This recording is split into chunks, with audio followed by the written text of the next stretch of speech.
Tre Capital interview. Take one. Marker.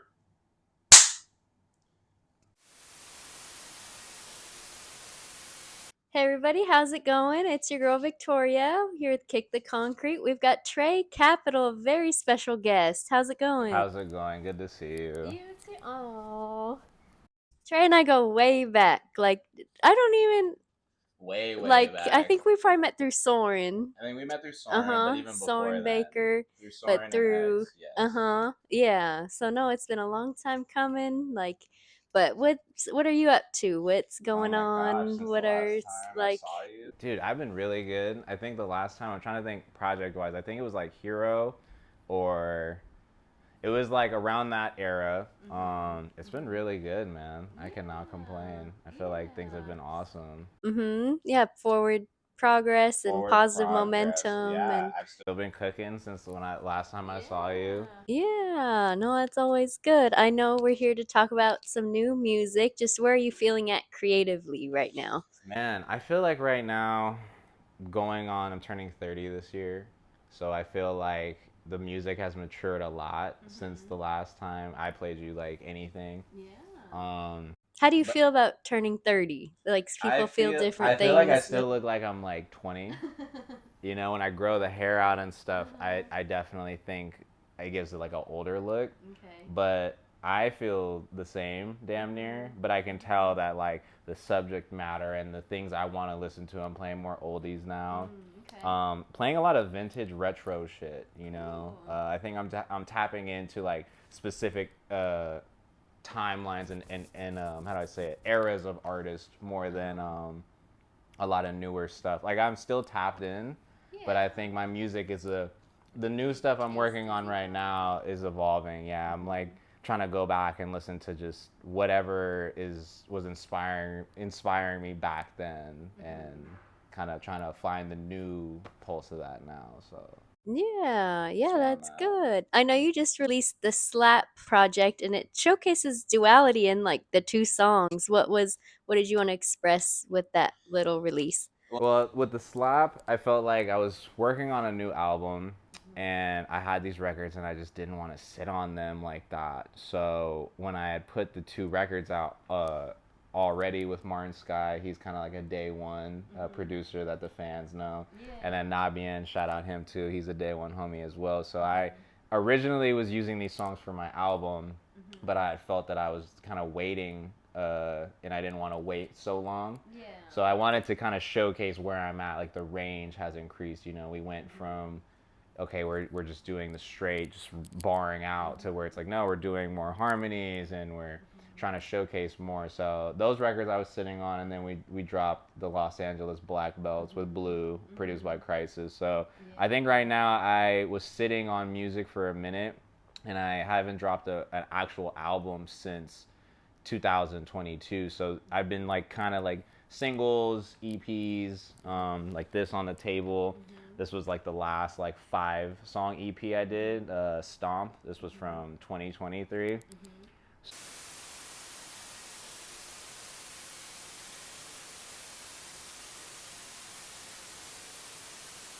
So I feel like I've been trying to keep the streets fed because everyone's like, when are you gonna do an album? When are you gonna do an album? So I kind of started leaking stuff from the hard drive, you know, for this year to kind of get it going. Good, yeah. And you were saying you're working with your day one producers, and then you're working with Blue. And what is that like? Just working with those original people and bringing in And then, veterans and that you yeah, sell yeah. you probably like. I love it. I think when I was coming up, when you had seen me in the earlier years, it was a lot of like, I'm only kind of working with the inner group of my friends and stuff because we were trying to like get the OGs to kind of like pay attention. Now I think being older, it's like funny because I feel like I'm like the bridge now. You know, working with like a Blue or my pops or like a Crisis or Knots, like all these like people I've been listening to since I was young. Exactly. So I like the fact that they come to me and they're like they express a lot that they're not into a lot of newer stuff. So when they hear my shit, that they're like, okay, you're paving it and you're doing it the right way. So I feel like it's important. I don't want to I don't want to make them feel like we don't want to work with them. In fact, it's the opposite. Like I think I'm probably one of the few younger artists that like advocate like you gotta kind of go through them and pay respect and have them, yeah, and do it the right way. So I think it's dope, especially right now, to be bridging that gap. You know, I feel like that was a big thing I was pushing for. So I can't, yeah. Yeah, and you're doing it. So, yeah, that's good. And I know you mentioned your pops, you are on Kingmaker, and what did that mean to you when you heard you made the track list? Dude, it was like I didn't believe it because a lot of people would think like, oh, you know, you're just gonna be on there to be on there, but it's like there's such a longer, complicated process with anything. You know, like the last record he did was Napalm, and I was in like 2012. So, out of basically the last time he dropped, I would have dropped my whole catalog. So You're that should officially put an into artist. perspective. Yeah, that should put You into weren't even an perspective. artist. I Like, wasn't even. Yeah, like everything I've ever put out is the span of him not dropping from his last shit. So there's so many records and so many phases. I'm sure like, you know, people that watch interviews, they see like, oh, we had this version of an album, then we scrapped it and moved on to it. So I kind of saw that happen a lot, and I didn't know that no one knows what's gonna happen, and even until the album comes out. So there was a lot of changes and things. So I just did my verse, and I did a couple other records, and I just was like, if any of them land, you know, they'll land. If not, we had talked about like us, you know, he would give me one, and so I just my focus was submit as much to the batch as possible and just see what happens. So once I didn't really know anything until I had seen the track list. So once I was like, oh, and then you know how people, you know, maybe he's like, oh, we'll do it on the deluxe version or some shit. So this was the first time I was like, oh shit, like he posted the track list. I'm on the track list. it's like You know, official. it's an official Yeah. big. It's so big. So I'm excited, man. I was on Napalm, but it was a deluxe digital version. So Yeah. it So was it's not like like on a it's my first CD. album placement. But I still was like, oh, I want to be on the main track list. Like if you go to a store and you buy a CD, I want to be like on there. And I just found out we're gonna be in Target. So I'm hoping that whenever the physicals land, that I just can walk into. I'm gonna do like the old J. Cole, Cole, Drake. like Yeah, I'm gonna be getting like, I need all of it, and then just buy all of them. So You'll have to like post a video yeah, of I will that. That'll absolutely be do so that. cool. Yeah, Yeah, so I'm I'm gonna need you to geeked. like sign one or Yeah, something. hell yeah. But I'm so geeked, man. I'm just proud I made it because there was so, dude. It's got everybody on there, so I'm happy I made it. Yeah. What was that creative? Were you in the studio with your Yeah, dad or absolutely. yeah, Yeah, I okay, was definitely in the cool. studio. Yeah. I, I feel like what had sparked it was I was working on an album, and I had asked him to be on the first song of the album, like kind of like the first record was called Bridge, and that was around the time when he was kind of finishing the recording. So once I had got him on my record, he started throwing me a couple beats that he saw fit, texting me stuff. But then we had agreed on one, and then I really like locked in on that one. So I think I showed up one day and I really spent like a couple hours just getting it like as perfect as possible, and just like left and just let it be, you know, like he never really lets you go home with the records. So I went in there to make sure that I just was like I gave it everything, and then I was like, we made it, like fuck yeah. Yeah, it was worth it. You did it. Yeah. I cut it in person for sure. That's so exciting. Like it's like a rap history moment. Yeah, it is like on some father son shit.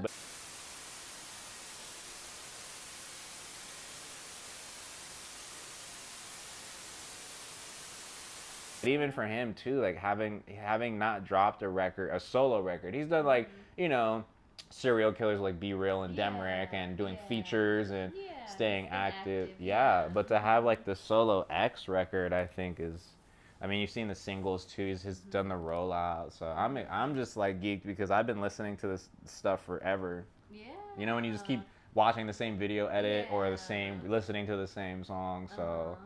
I'm like, for me, I'm ready for him to move on to the newer stuff that he's got. You know, he's got new shit he's working on separate than just all of a this stuff totally new totally new. chapter of. Yeah, so I like the space that he's in. He's in a very healthy space. Yeah. That's good. I'm excited to hear it. And yeah, who Yeah, it's has, gonna do be you know some who sick he's music. been influenced by that's like a newer artist or his new.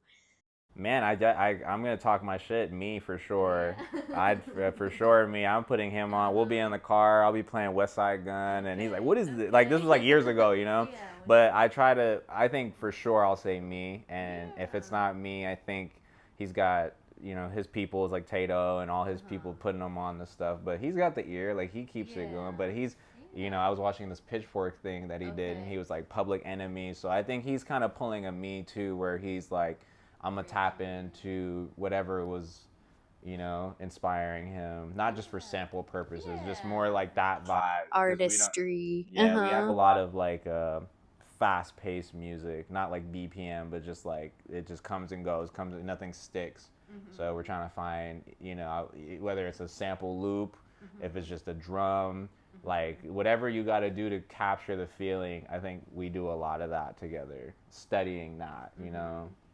Student of the game. And Yeah, yeah, exactly. you're never done learning in Yeah, anything. Like, exactly. uh-huh.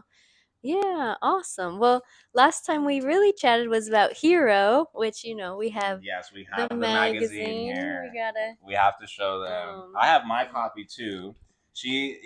Victoria is the first person to ever throw me yeah. one in Yeah. a magazine. Did it on. But actually to have a story, I got the professional photos done. Yeah, shout out to the homies Crawford and John.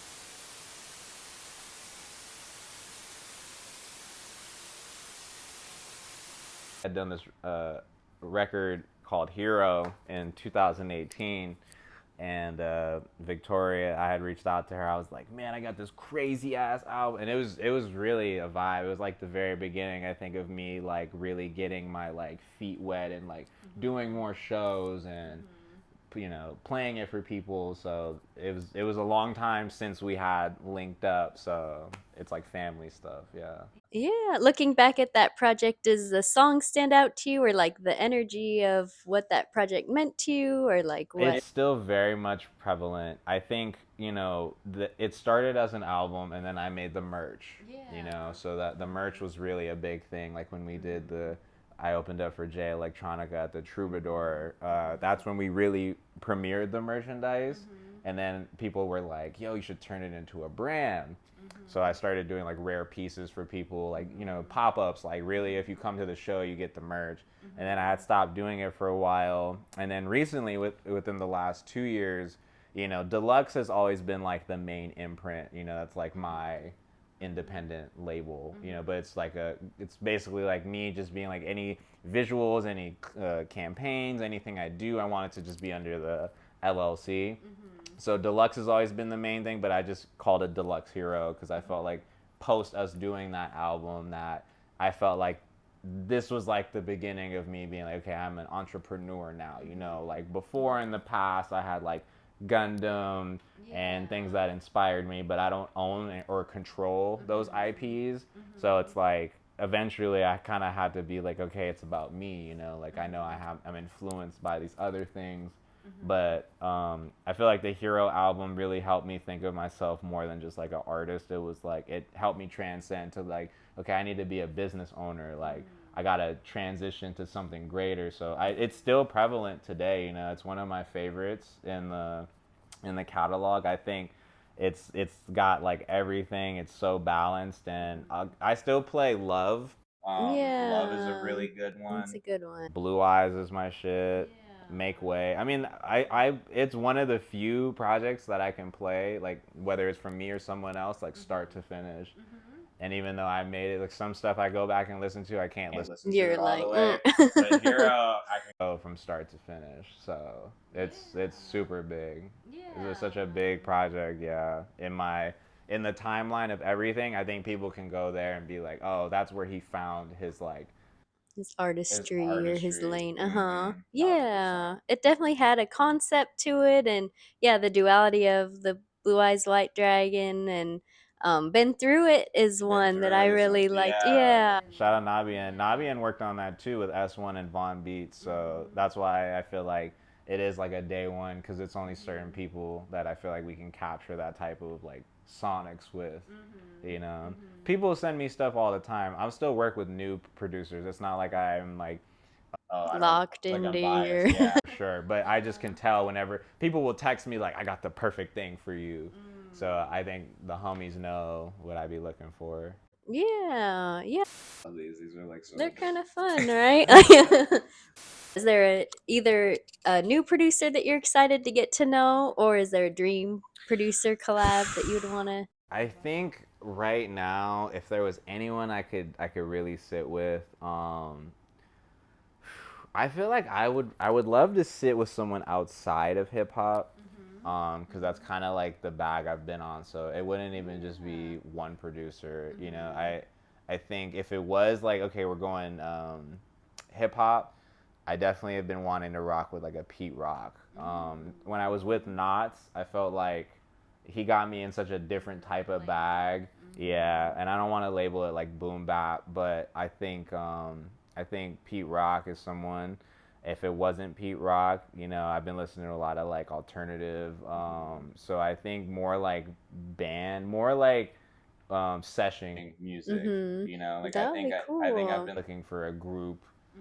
Like if it's my homies, we'll just like get together, jam out, let them rock. You know, like I had a friend of mine named Will, R.I.P., and he would just be like playing guitars. You know, like I would come and be like, oh, I did a song with like Seven Michael and the homie, and then Will would add guitar, and then like so I've been kind of getting into more like jam free sesh. I went to the Andre 3000 concert. How was that? And it was so nice because all he was doing was just like free jam session. Like he wasn't Wasn't a set it list. wasn't set list or anything. Yeah. It was just vibes. So I think I've been trying to lock in, like, get the drums from a hip hop producer, you know, get the chords from another genre, like kind of blending it. You know, I was playing like Sonic Adventure 2 and crazy riffs, crazy shit, you know, so you could sample something and then add something crazy. So video game sounds, jam sessions, sometimes just bass lines, very random shit, you know. No, I love that. Yeah, because I grew up actually on like rock and punk, and like, so I love when all my worlds collide, and like, it's just a fun thing to. Music doesn't have to be a genre specifically, it can be whatever. all forms, exactly. So Yeah, very exciting. And you touched on deluxe and how your career has been mostly independent. Why has that been important to you, and what has that afforded you in your career? I feel like everywhere that I go, I get a lot of props, whether it's like in LA or New York or Texas, where they're like, we really love your sound. Most people like to be like, oh, I'm not from where you're from, so I don't really like listen to your stuff.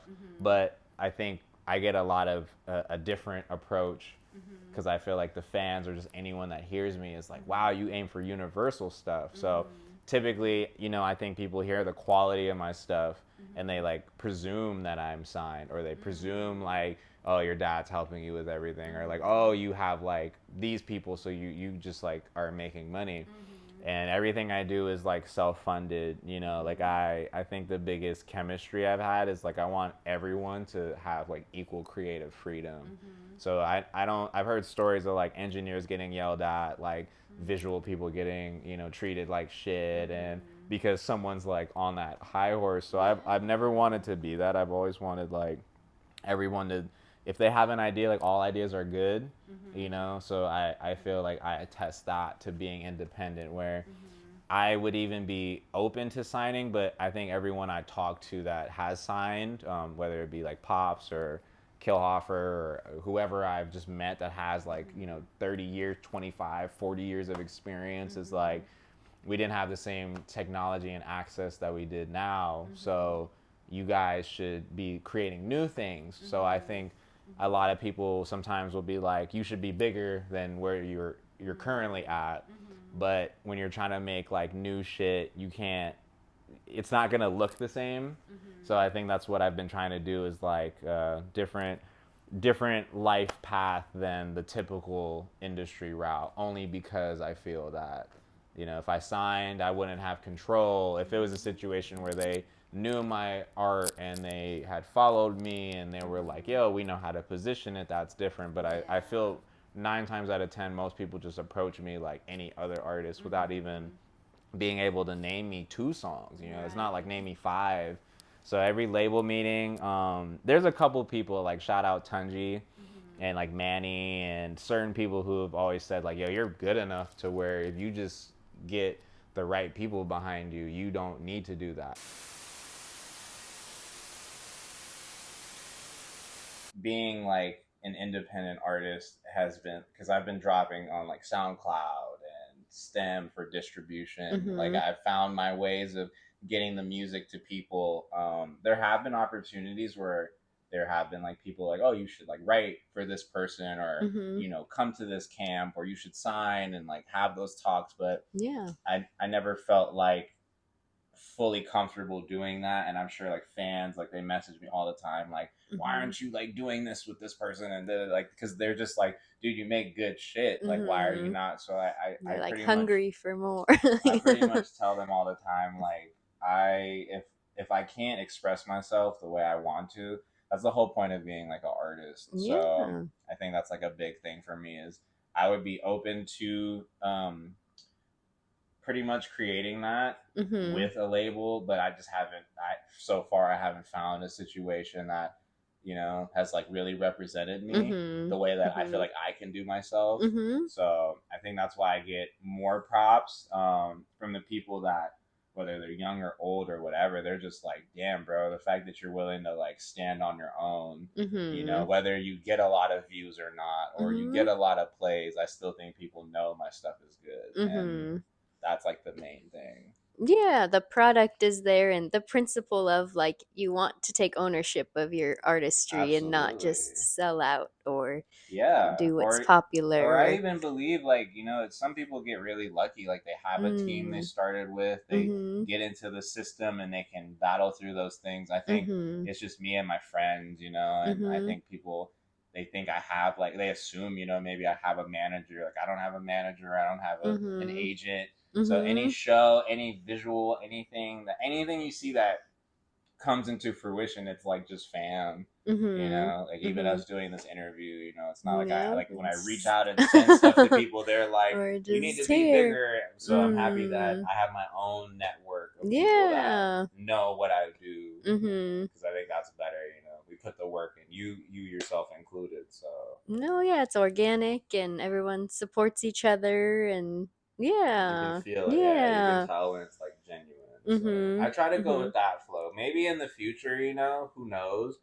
I always keep it open. But I kind of even say it in my music, you know, it's like I'm gonna just keep pushing and doing my own thing, you know. Push through. Yeah, pun intended, literally. Yeah. Yeah, no, that's good. That's good. And I know, you know, you're from LA, and LA just has this culture about it. And you were talking earlier about you can go into any city and people embrace your music. But what does it mean to you to rep LA for yourself? Oh man, I love LA. I really feel like being from here is the best place like in the country. One of the best place, if not the best place in the country. I wouldn't trade it for anything.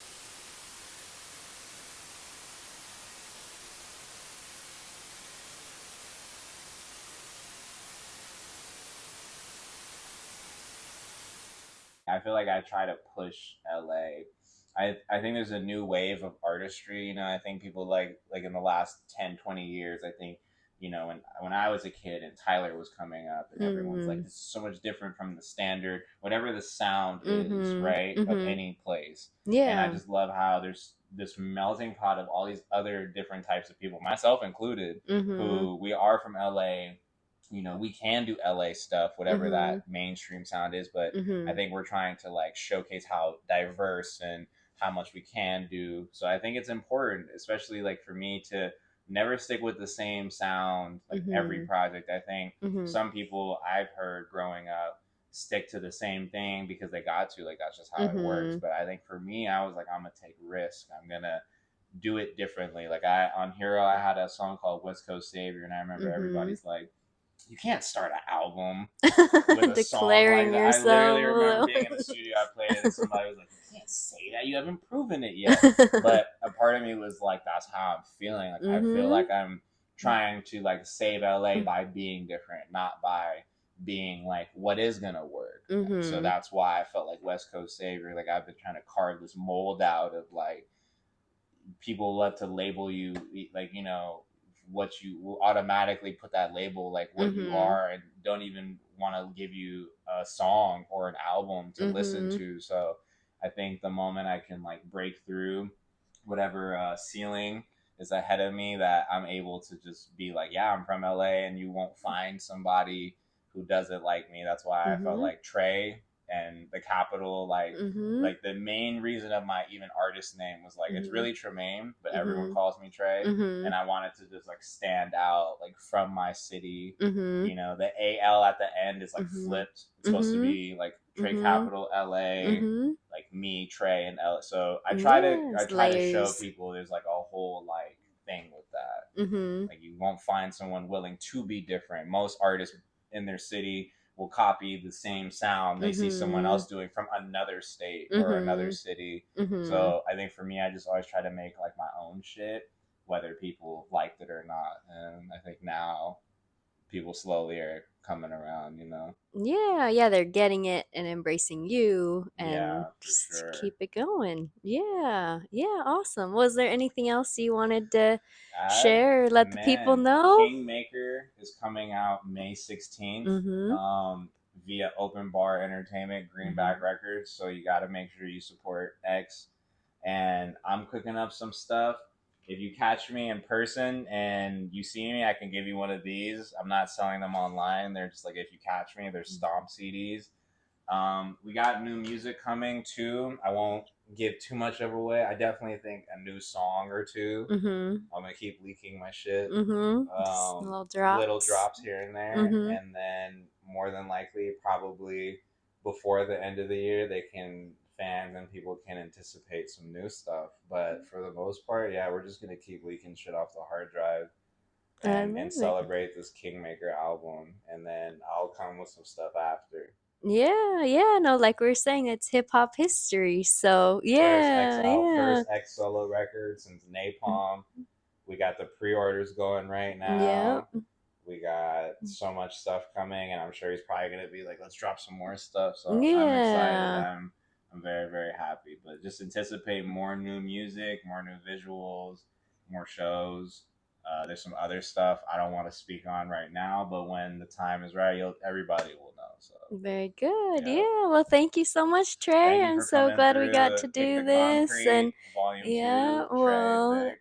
yeah, we made it happen. So, yep, you know where to follow us. Kick the Concrete. Do you want to drop your Tre tags or? Cap, I'm in the building. Overly dedicated, overly passionate, overly LA, you know. There we go. There we go.